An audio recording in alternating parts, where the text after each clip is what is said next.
You've never had chicken like this before. This is a secret from famous Italian restaurants.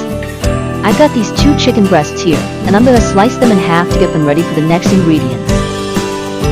It's super easy to make, and you're gonna fall in love with this recipe. Now I'm making a few more cuts into each piece, just like this, kind of scoring the surface with the knife.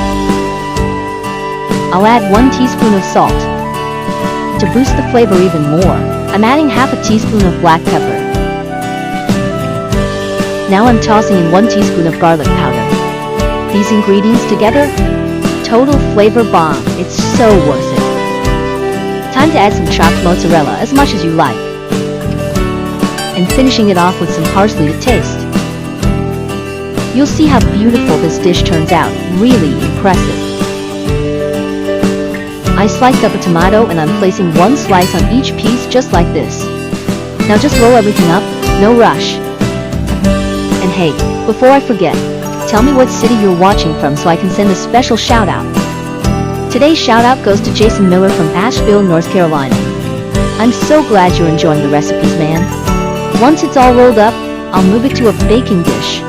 Every bite of this is a full-on flavor experience. In a bowl, I'm adding 1 tablespoon of mayonnaise. And also 1 tablespoon of mustard. Mix that up until smooth, no need to rush. I swear this recipe is going to become a regular at your place. No way you'll make it just once.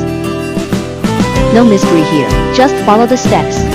Now I'm spreading that sauce right over the chicken rolls, brushing it on really well. The magic is all in the combo of ingredients.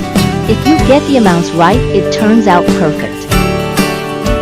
It's the perfect combo of flavor and convenience, straight to your kitchen.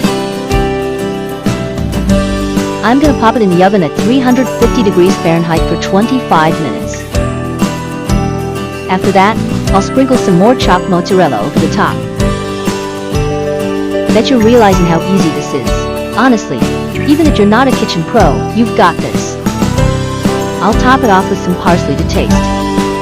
Besides being delicious, the look is also impressive. Then it's going back in the oven for another 10 minutes. Time's up. Look how amazing that turned out. I'll plate it up now. Now that you've learned how to make an awesome dinner, you can totally impress your folks at home. I'm sure everyone's gonna love it. And if you want, take a pic and send it to me. I'd love to see how it turned out. You'll see, there's no need to spend hours in the kitchen to make a dish this amazing.